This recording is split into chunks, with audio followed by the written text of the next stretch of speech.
High Quality Conversation, Episode 9. I'm your host and stand up comedian, Avion Smith. Let's jump right into it. Kristi Noem's husband, cross dressing. Is this even the most shocking thing to come out of Republicans in the White House recently? I'm not really sure.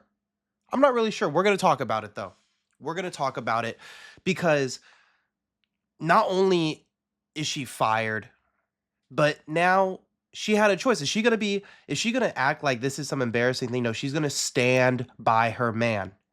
And I do love that for her. Her husband paying $25 a minute. $25 a minute? I'm trying to get like that. I'm trying to get to a point where people are willing to pay me $25 a minute to do it. Now, would I want that crowd of people to be the significant others of politicians with giant fake silicone tits? Maybe not. But you're paying me $25 a minute. So what do I care? Right? So we got Kristi Noem's husband cross-dressing, which, of course, I don't find to be a problem. It's his life, not mine. It's just making headlines. I mean, SNL even did something about it in their cold open. Pretty funny. You have Kristi Noem's husband with the biggest fake tits in the world. You have Kash Patel flying around to see his girlfriend and go drink beers with the USA team and not do his job and be the perfect standing in FBI director for Donald Trump, really doing exactly what he needs to do in protecting pedophiles, because that's what the FBI's job is today. If you didn't know, Pam Pondi, Kristi Noem, all these people, everyone's getting fired. Their job got fired or is going to be fired, or maybe it doesn't matter. All of them have the same job at the end of the day, and it's whether you do that job or not. Are you going to protect me, my investments, and my farm of children? Okay? Are you going to protect me and my group of pedophiles? That's the job today. Like when they sit you down to be FBI director, they're like, oh, okay, Kash, perfect. Are you willing to shut up about everything? Of course. Are you willing to basically protect people who harm children for their entire lives? Yeah, I can do that. I just have one question, though, about this whole thing. Yeah, well, it better not be about protecting children. Can I use the private jet? Kash, of course you can use the private jet. That's actually exactly what we're paying you for. So you can use the private jet to go everywhere that isn't where you need to go. Looking into that, right? We even have helicopters, Apache helicopters stopping by Kid Rock's house. What is happening? Is it cool? No, that really wasn't the question. Yes. Was it cool that an Apache helicopter went to a random place and said what's up? I mean, is it cool? It would be cool in a comic book. But it goes back to the whole thing, like, no, I mean, yeah, is it a cool thing to do? Sure, but is it cool because it's the government? No. That's not funny. The army was like, yo, bro, we need to go. What were you doing there? They're looking into it.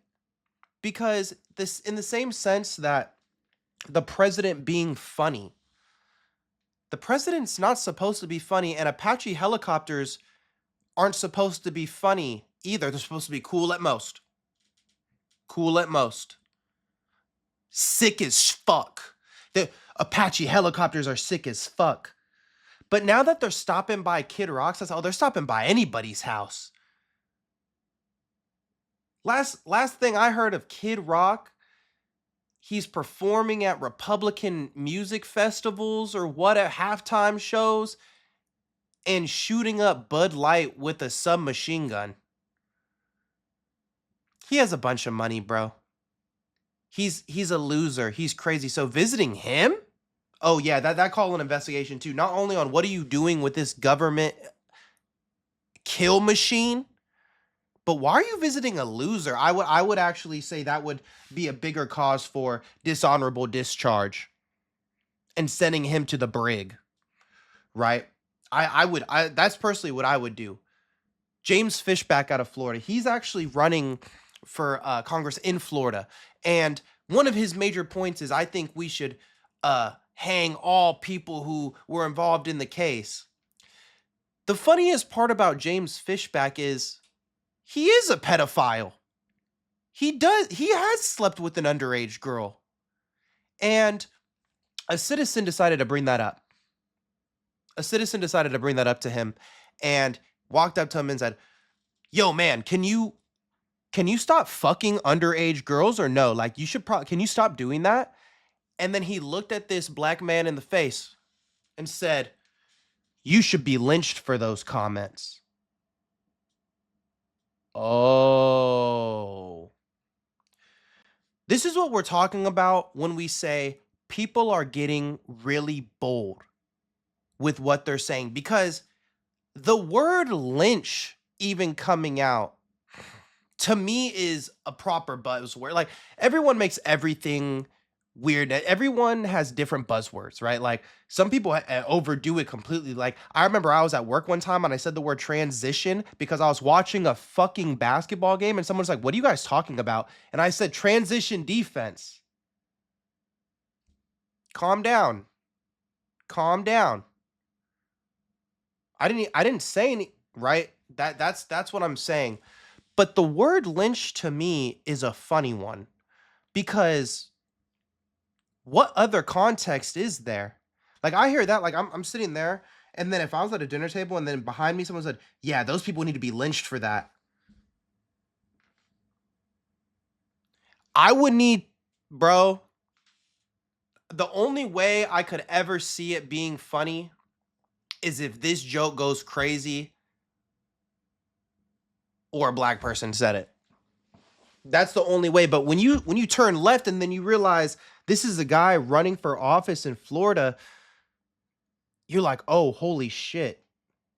Racism is alive and well and has been." The question is it going to be around forever? I mean, most likely.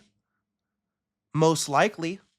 Hopefully we can get back to a day and age where being openly racist gets you punched in the face, but these are guys running for office.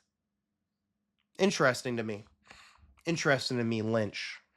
Lynch. You should be lynched for those comments. Whoa. And it's funny because he's going to be on this ticket.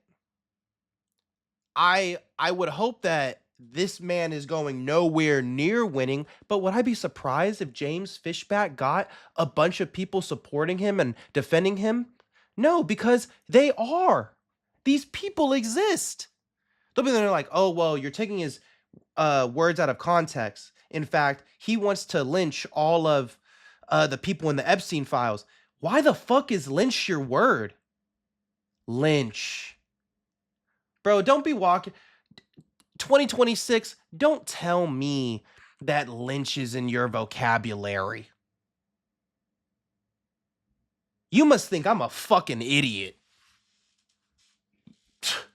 You must think I'm a fucking idiot to think that lynch is in your daily vocabulary. And why? Well, where I'm from, I have family in Carolinas, Virginia, Texas, Florida. Lynching is not in their vocabulary. I've been to Alabama. I've been to Louisiana.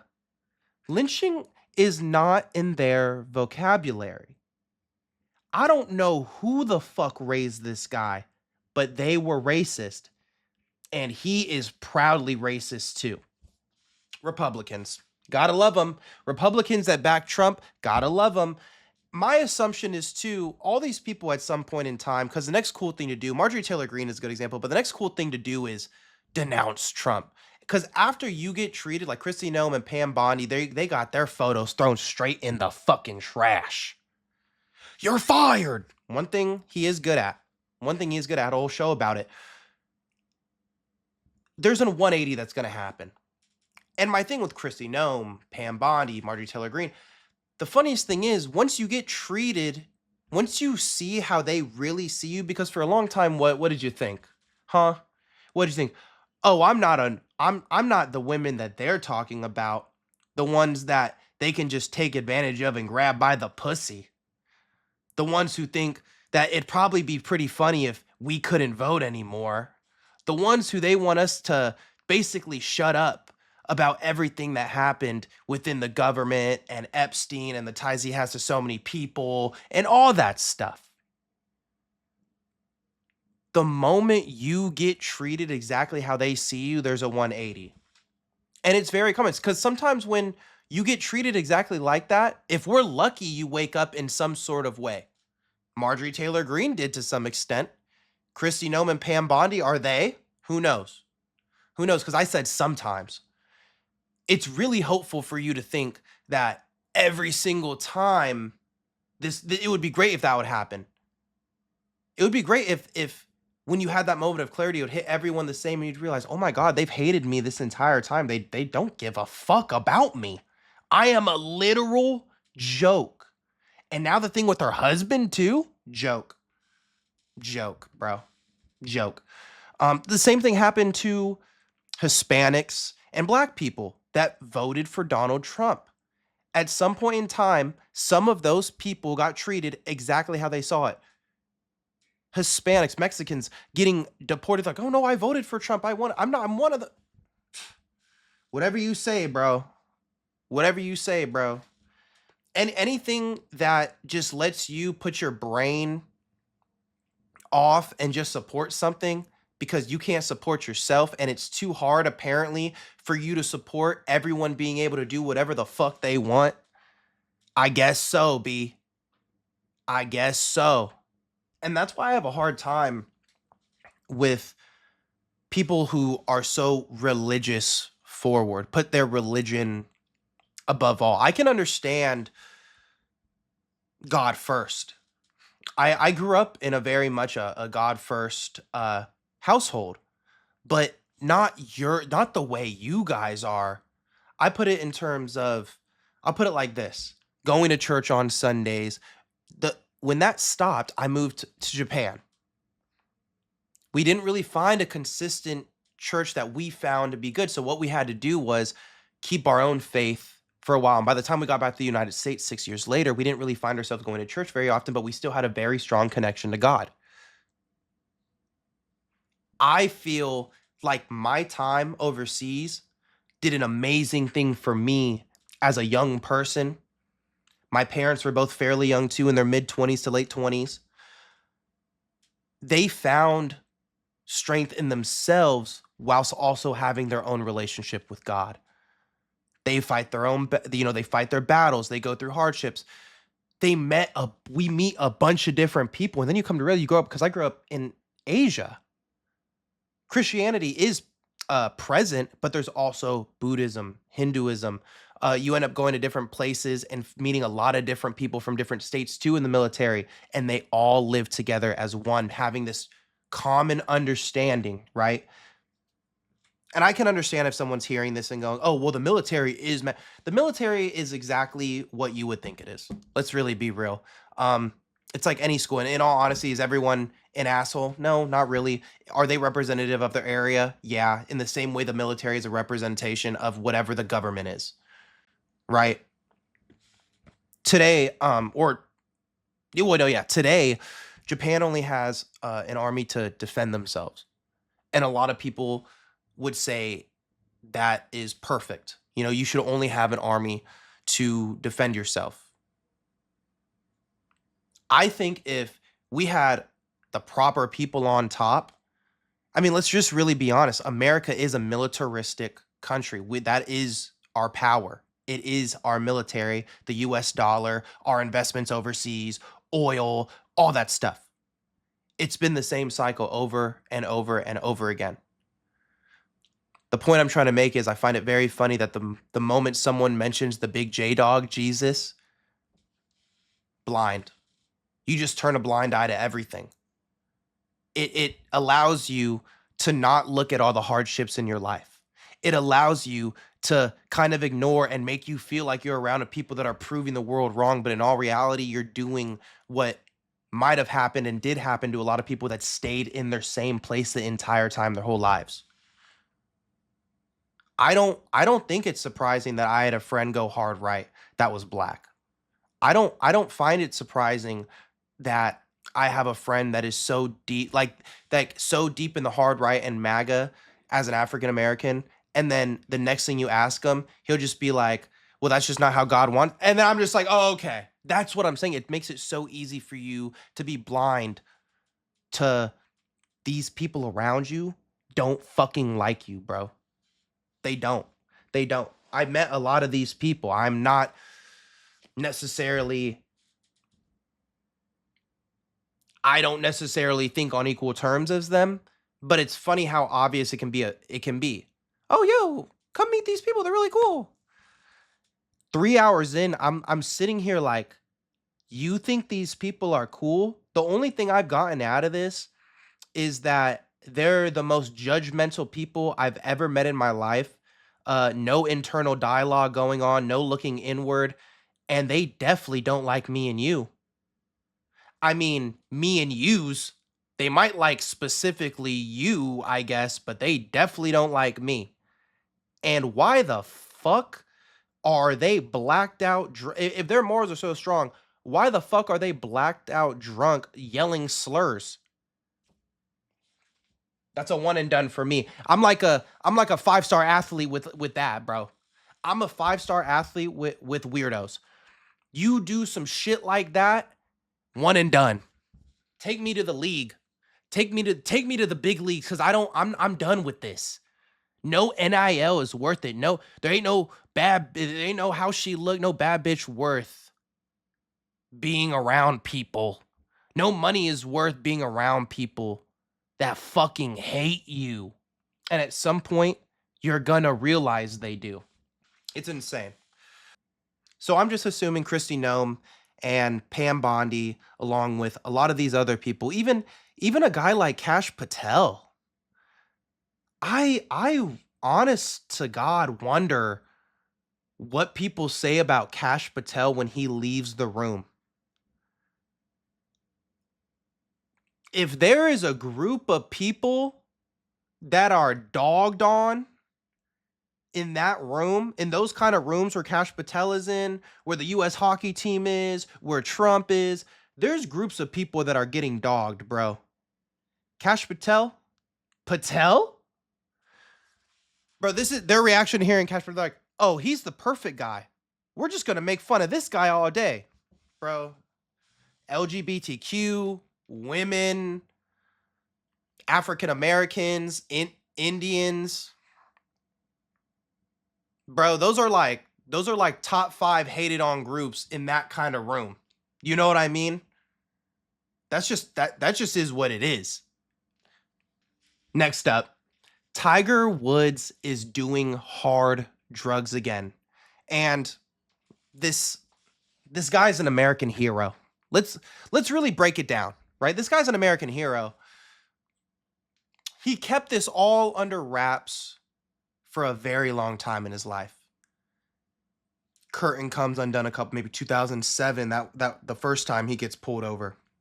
And then all of a sudden the scandal with all these women comes out, and then we start to realize, holy crap. This guy's kind of like the Justin Bieber of golf, sort of, in terms of the partying, the women, the drugs, the ups and downs. This guy's an American sweetheart. You know what I mean? But the funniest part about this one, about the story was, to me, was it funny? But funniest part to me was when they had him blow, he blew zeros twice.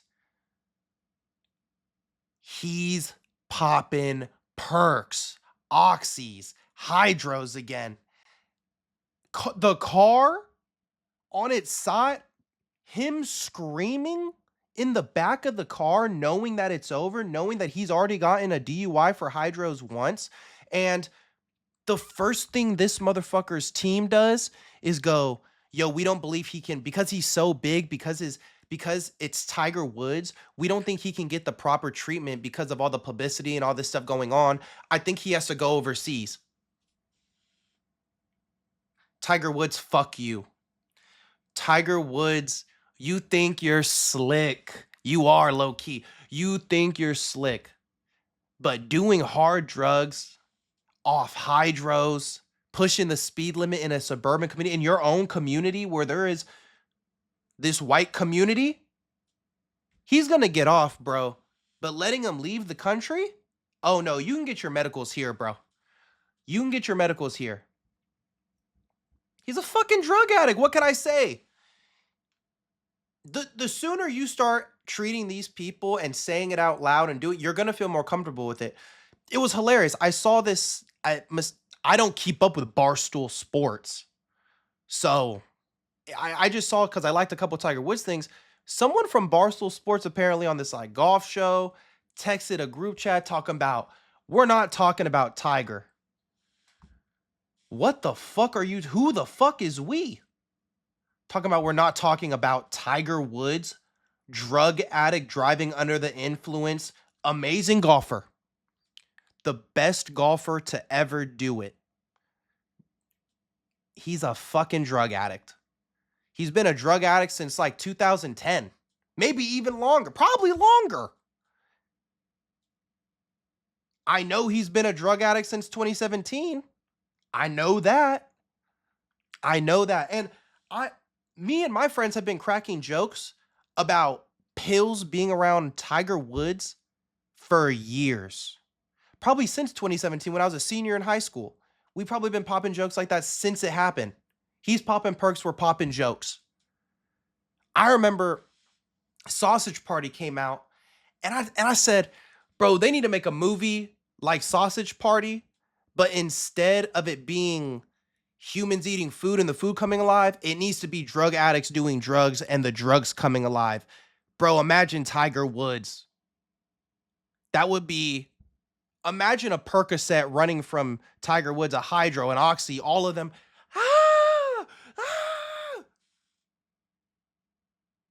Tiger would get them all. It'd have to be a short film because he's getting them all, driving down the street, flipping his fucking car, almost killing someone, screaming in the back of a police car, and doing it all over again. Bro, we could have a whole series of this. Tiger Party. No, that's almost like Tiger King. Perk Party, Tiger Woods edition. And then we could just have different drug addicts. We could have different drug addicts. Who else was addicted to drugs? I have to be careful here. I'm going to move on. Because I can't think of anyone who I would like to make a joke about who's addicted to drugs. Maybe Aaron Rodgers. Nah, I don't know. Nah, Aaron Rodgers isn't addicted to drugs like Tiger. We need a big dog. I'm going to put some more thought into this. But Sausage Party, where instead of food, it's drugs, and instead of people eating the food, it is Tiger Woods getting all of the pills. That is a show, and you heard it here first.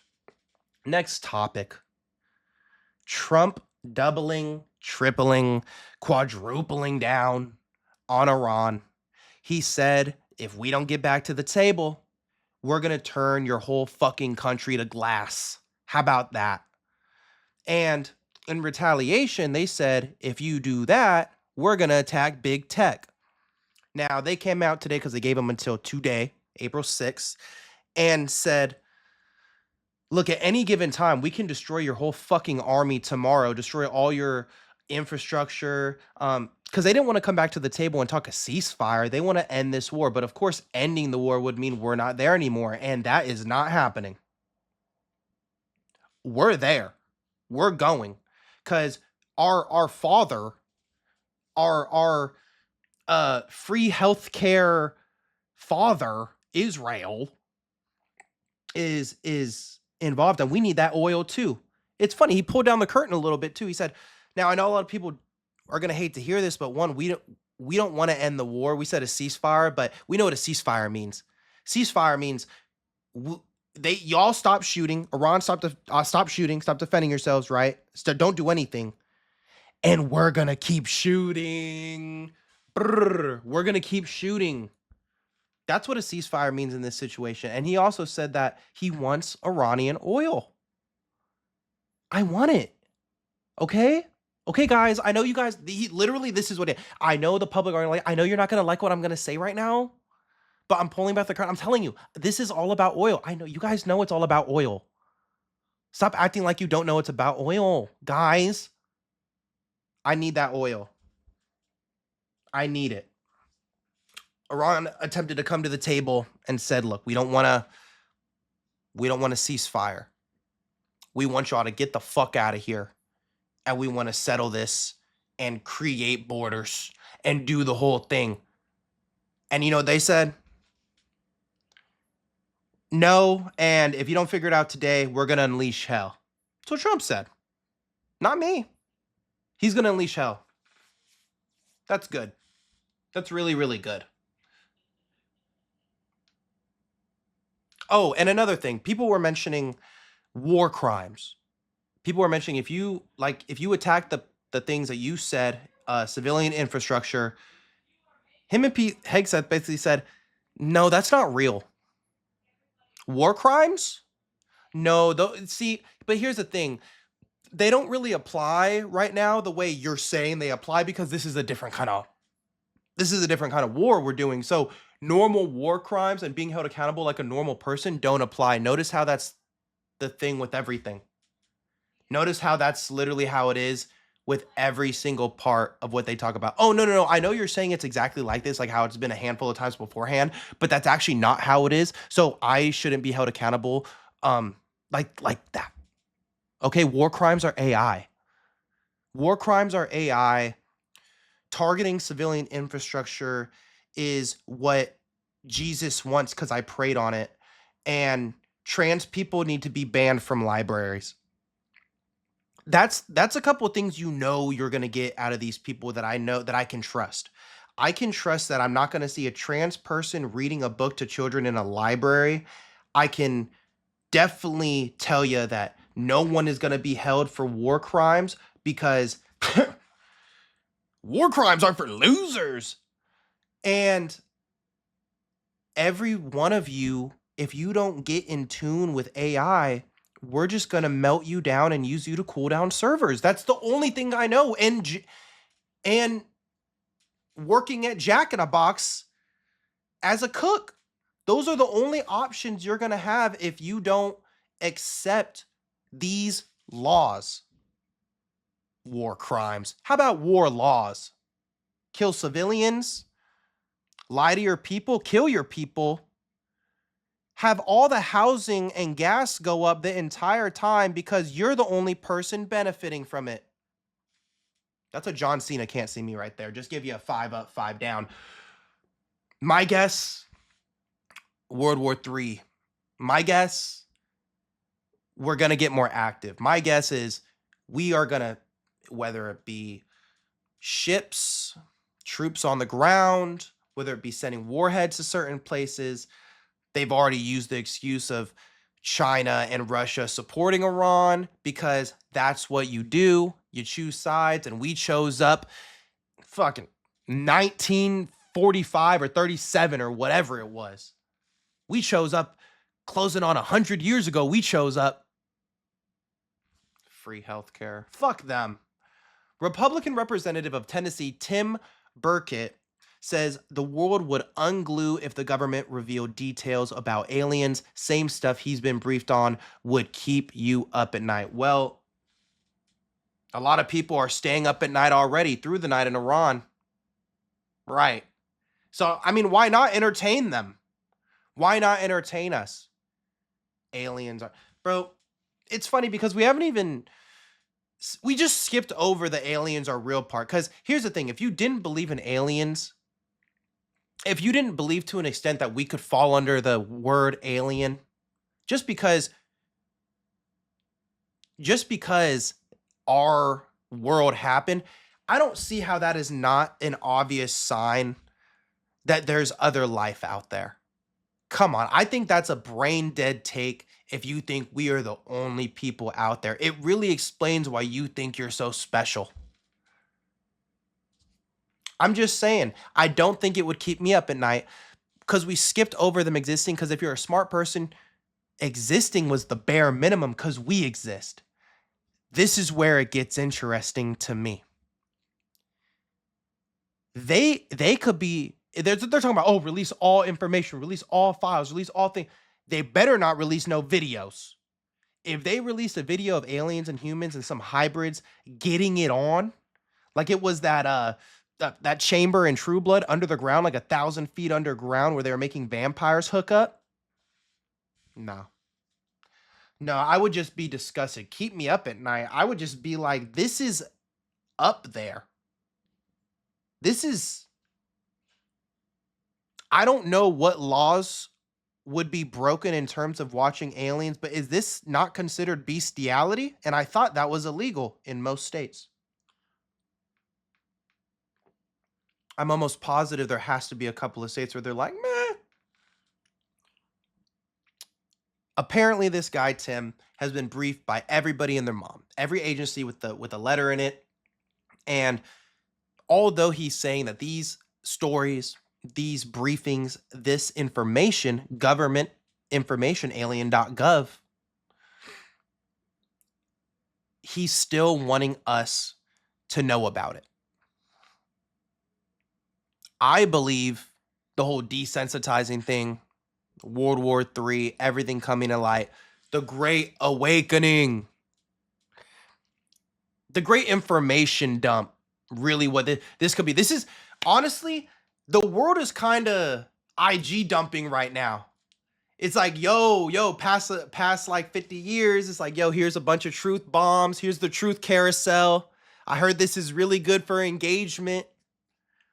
This is the flood the zone carousel IG post of the last 100 years of just not telling anybody everything. And for a long time, I've known a lot of people to feel that was what they wanted. They didn't need to know anything. Yo, just keep it out of my ear. We don't do that here. We don't do politics here. What if I told you there was alien human hybrids having sex? I bet you'd be interested. I bet Kristi Noem's husband would be very interested. He'd be like, how big are their tits and how they get them that big? Is there a way for us to transfer those hybrid alien titties to me?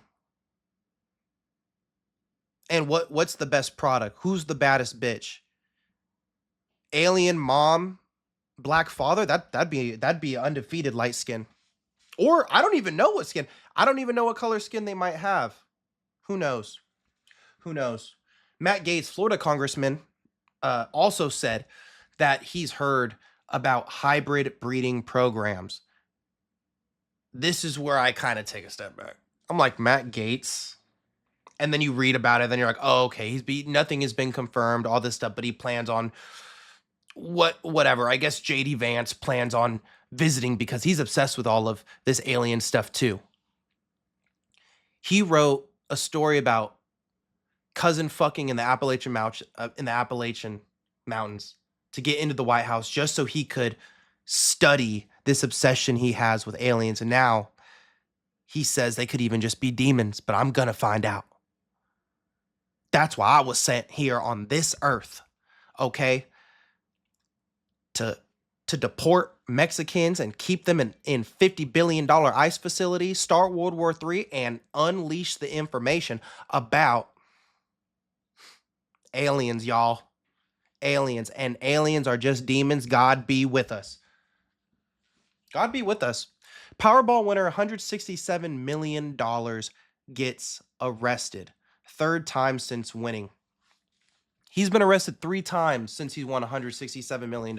Talk about a guy who not only knows how to live, but money never changed him. In the last 30 years, this man has spent time in over 25 different facilities. 25 different correctional facilities in his life, right? So money didn't change him. This guy is by far my best example of a person that didn't let money change them.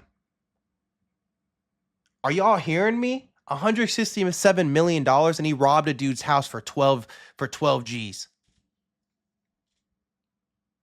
immediately posted his own $10,000 bail, and he's still going through a battery charge in Florida.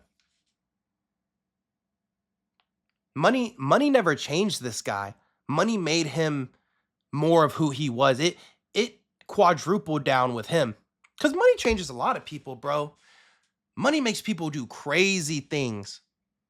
People's perception of money makes them do the crazy. If they think they care too much about it, I'm like, bro, you should care about it. They're like, no, man, money isn't everything. Money isn't everything. To me, it is. I remember in high school, I've been smoking weed since I was probably 13 or 14. And I had a big friend group and we all smoked weed. There was probably at least 50 of us, all these little subgroups of people. And I had a homie named JB, $250 bong. $250 bong, and he wanted to stop smoking. He said he was done. And everybody was trying to buy the bong off him. Everybody wanted a whole, everyone was like, bro, just give it to me, blah, blah, blah. And he said, nah, fuck that. You know what he did? He made a video of him looking in the camera and saying, money isn't everything, y'all, and shattered that $250 bong. JB started smoking again 3 days later. It's crazy what the perception of money will do to you.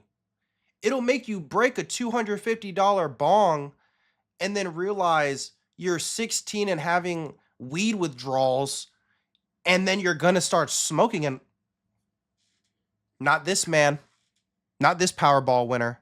$167 million, money could never change him. I couldn't say the same for me. Actually, no. $167 million and a battery charge. I don't know if he beat a woman. Let's just say he just got in a fight with a dude his size and his age. That sound, dude.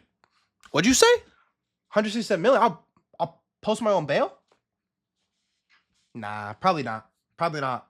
I'm pussy. Probably not. Here's another thing too. Kind of going back to our alien discussion. I've always been the kind of person who said, if one thing is real, I'm believing in everything. I'm just going to go ahead and throw all these folk tales, all this lore, all these books, all these stories. I'm just going to break it up as all of this stem from something and somewhere. How much of that to be true? I don't know. You show me a legit video, or there is a legit human alien hybrid, or like them coming down talking about, yeah, bro, it's really like that. We can just have anti-gravitational machines that can just float and travel places in a blink of an eye. I'm believing everything. Think about all those people who spent their entire lives legitimately chasing Bigfoot. I'm not talking about the fake ones on television that know they're just taking advantage of people that just want to watch dumb television. Kind of the same with the ghost stories guy. Just really a guy. Just really a dude. Like, oh, weird. The ghost is telling me to murder 7 shots of tequila right now. Okay, bro. Guess the ghost told me to do that too. But if you showed me a video of alien hybrids having sex and all that fuck shit, oh my gosh, they didn't waste their time. People chasing Bigfoot. I call those people really living life to the fullest at that point. I would think differently about so many different things. Cuz I already have a small sliver of myself that's open to ridiculous stuff. And I don't mean ridiculous as in like, oh, I don't believe you ran into someone famous at the store. I'm meaning I leave a small sliver of that could totally happen for aliens and humans having sex. Oh, yeah, that could totally happen. Donald Trump becoming president. Oh, yeah, that could totally happen. Kristi Noem's husband being a crossdresser, her coming, like this whole information blowing him into being on stuff. There's a sliver of gray area just because I grew up in the gray in so many small slivers that my mind just lives there almost. So having that little bit for you guys could open up so much. taking things one thing at a time, be like, yup, aliens are real. Kristi Noem's husband has bigger tits than me. And James Fishback just told a black American that he deserves to be lynched. Praise be to he, right? That's just kind of how we're rolling this year. The big 2-6. That's kind of how we're rolling. I saw a funny video of someone mentioning, I wonder how the kid who fell into the Harambe pit, the gorillas pit, and survived, I wonder how he feels. I wonder how many times his friends bring that up. I wonder how many times he thinks about the irreparable damage that he's done to America. And if he realizes he's the reason that so many Hispanics are getting put in ICE facilities. Does he know that? I wonder if the kid who survived the Harambe thing and had that beautiful animal murdered so viciously, I wonder if he knew that he's the reason Tiger Woods has a Percocet addiction. He's the reason we're going to World War III. He's the reason why we're all going to get melted down to liquid because we're going to use all the water on the planet to fund AI. I wonder if he knows he's a direct correlation to AI happening. Hopefully his friends remind him. Or maybe they don't. I don't know. That's kind of a lot for a person to kind of hold on their shoulders, being the reason the world is ending. The sky is falling. The sky is falling. Another funny thing that kind of got brought up to me recently was, I don't know why it got brought up, but my friends and I started talking about Saquon Barkley going golfing with Donald Trump.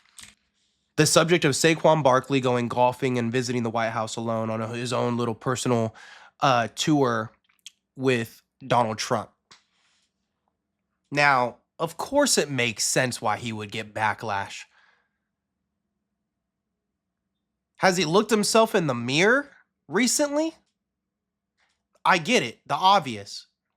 What I found to be the another funny aspect of it is I think him visiting the White House gives you an idea of what a 0.0001% of black people maybe go through. So, bro, he has such a rare life to where he doesn't see all these things happening. He doesn't feel discriminated against. He doesn't feel all of these things that a normal African American would probably. Pennsylvania, star athlete, hometown hero. Everyone in the state knows who you are. And where do you go to school? You stay home. Pennsylvania, Eagles fan, goes to the Bro, there is not one person who voted for Trump in Pennsylvania who would look at Saquon in the face and treat him like he would treat any other black person they meet on a day-to-day basis. Let's just be honest here. That's what I mean by it was pretty interesting. It was kind of funny. It's like, well, think about it, y'all. He's been the black guy his entire life. The guy. And not just that, you stay home the entire time. You go to Penn State, and then all of a sudden, you're the face of the franchise in New York. And then all of a sudden, you go back to Philadelphia, PA, Pennsylvania.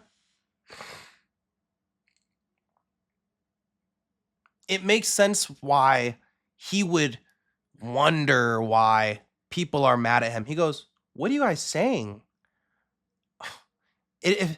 I wonder if he had, did someone have to sit Saquon down and tell him that everything going, I wonder if he had a mass update.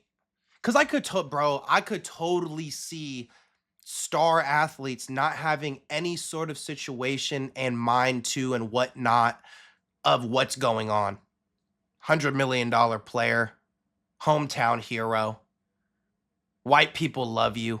The world really does love you, but for the first time in your life, that took a step back. People are like, whoa, How could Saquon, he's educated. He went to, bro, he's a rarity. And I think his relationship with him and the backlash that it came with should have been an eye-opener. That was like a year ago. That should have been a huge eye-opener in the same sense that Kristi Noem, Pam Pondi getting treated like shit. I mean, they're women in the White House. Of course they're going to get treated like shit by the president. None of them took him seriously. In the same sense that Mexicans for Trump, y'all are going to get deported. That's what. But in the case of Saquon Barkley, I think that was a small peek into the near future, a year ago to now, about how a lot of people are going to start feeling about Donald Trump. Am I saying that Saquon has to have an opinion of it? No. But for the first time in his life, it came to that. And that is super interesting to me. In the past, if Saquon Barkley would have went, I'm just going to start ringing off names. If he would have went to, let's say, golfing with Barack Obama, if he would have went golfing with Mitt Romney, if he would have went golfing with Sanders, if he would have went golfing with Newsom, if he would have went golfing with Bush, if he would have went, these are a lot of different people from different lengths of the political spectrum, at different places in the political spectrum, who nobody would bat an eye to him going golfing with. A politician going golfing with, former president going golfing with, right, left, center. No one would have paid any mind. And that is a sign as to how extreme the White House is, how the world views us, how strongly people do feel. You don't need to have an opinion on everything. It's just Saquon Barkley going golfing with a racist president. It's an eye-opener for a lot of people. I hope it was an eye-opener for Saquon Barkley. If I had to put money on it, it's 50-50. But if I had to put money on it, I'm hoping that Saquon Barkley won't go golfing with someone as, let's just plain and simple say it, someone who hates his people as much as Donald Trump does. Someone who puts Barack Obama and Michelle Obama on the face of monkeys in a YouTube video and posts it to the official White House page. Saquon went golfing with that guy. I'm just explaining to you how he got there and how this discourse does matter. And it shows you another example of how extreme the White House is. No one gives a fuck, really. Bro, no one my entire life has ever given a fuck who went to the White House. It was an honor for anybody, right, left, middle. I asked my grandfather about it whole life. No one gave a fuck. It was what you did, right, left, middle. It was an honor. For the first time in American history, it wasn't an honor to go to the White House. And this motherfucker still didn't even realize that somehow through all the discourse and went golfing and visited still. There are some people that are going to wake up different ways. And I really hope someone sat him down and woke him up a little bit. I saw the topic of Wiggas, that's what I call it. Black white guys. I thought that's what we all call that. Let's really be real.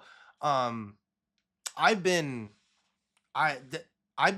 really against Wiggas in the Donald Trump era because I don't see how you can be a white dude supporting and really just designing and curating your entire personality and life after black people and then being so for Donald Trump. Maxx Crosby says the N-word. It's just, bro, I'm just letting you know the kind of stuff I don't fuck with as of right now. Right now, there needs to be less Wiggas right now. At a time where we don't, that's why I'm almost positive as long as Travis Kelce's still on the Chiefs right now, they're probably not going to win a Super Bowl right now. Right? Sam Darnold, USC, Southern California, classic white boy. Super Bowl. Right? We need we need more that classic punk rock fighting for everybody again white boy. I don't need another Wigga for Trump. Wigga, bro, that could be a whole state, bro. And the dumbest part about it is I could make a shirt that said Wiggas for Trump, and this motherfucker, Maxx Crosby, would probably buy it and wear it. Probably go on national television going, huh, huh, huh. He'd throw me through a fucking wall. I know. You wouldn't say it to his face. I would. I get thrown through a wall for it. I'd be like, yo, it's a Wigga for Trump. I'm a quarter black. It's a Wigga for Trump. It's always going to be shocking to me. Another shocking thing to me, gays for Trump. There's this guy on TikTok making fun of the Sinners Oscar performance, talking about just a bunch of black people hooting and hollering up there. And I heard it in the voice. Please understand what I'm saying when I say this. I could hear it in his voice because he was a white dude that in some instances in their talk and speech, besides when they're being racist, they try to sound like such they actually just talk, let's just call it how they would normally talk when they're talking like this. But I still heard it a little bit. I was like, is that a little black woman in there? I think I hear a little black woman in there. Is this guy gay? Go to the page. Gay. Oh my God. Oh my God. Black and brown for Trump. Gay for Trump. Wiggas for Trump. How?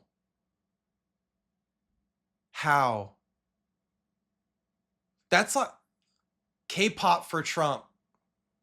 How? How did we get here? I don't know. If I didn't know better, if I wasn't some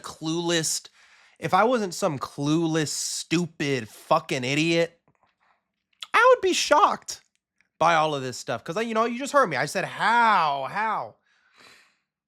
Let me tell you how.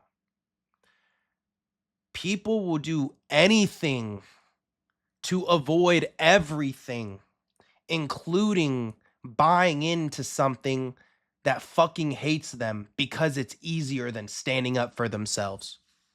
I remember hearing this quote about self-confidence as a child. Someone said, instilling self-confidence into someone is one of the main things I'm worried about as a parent, because losing confidence and losing your sense of self is one of the hardest things to recover from, no matter what age you are. So if at a young age you can build that super strong foundation, you won't get caught up in a lot of these places, or at least places where they hate you and you're accepting it, all because you don't lack the confidence and the know-how and the determination to simply get educated or stand up for yourself or even take a second to understand anything about you. Instead, you're gonna be I'm not homophobic, I have a gay friend. That's what you're hoping for, right? You're hoping to be that gay friend. I'm not racist, I have a black friend. You're hoping to be that black friend, that Mexican friend. They fucking hate you, bro. Trust me. I know the answers. It just comes from a place of self-hatred. It just comes from a place of self-denial and a lack of self-confidence, which is something I heard as a child, which was really hard to do. When I dropped out of college, it was one of the hardest moments of my life in the middle, and then COVID was happening. That was at the time where a lot of this Manafear stuff was popping up too. I very early on saw a huge uptick in all this really strongly opinionated stuff about things that I hadn't heard of. I've heard of, right? But not on this massive social media scale, because everyone was inside. Everyone was choosing to pick something to get attached to. And now that we're out in the real world, that stuff's melting off. But some people, usually the loudest, kept it kept those kind of ideals, kept those manospheric, hard right MAGA kind of ideals. And even some people on the left got a little bit extreme too. You could easily say that. I'm not excusing the hard left either to not getting a little wild during that time. You know, COVID and the social media impact of COVID was wow. I can see why people say it's really hard to have a conversation with someone today. I can also see why people tell you that no, it is that serious. Who did you fucking vote for? A lot of first times in America because of this office, a lot of first times in America because of this time. 2026 is a very 2000s compared to the 1950s. We made a huge jump there, and now it almost seems like we're in some sort of information renaissance nowadays. All very exciting stuff. And I am your host and stand-up comedian, Avion Smith. Thank you so much for listening to episode 9. Follow me on TikTok, Instagram, YouTube, Apple Podcasts, Spotify Podcasts. It's high quality conversation. On other socials, it might be Avion Smith, Avyon. Thank y'all for watching, and I'll see y'all very soon. Goodbye.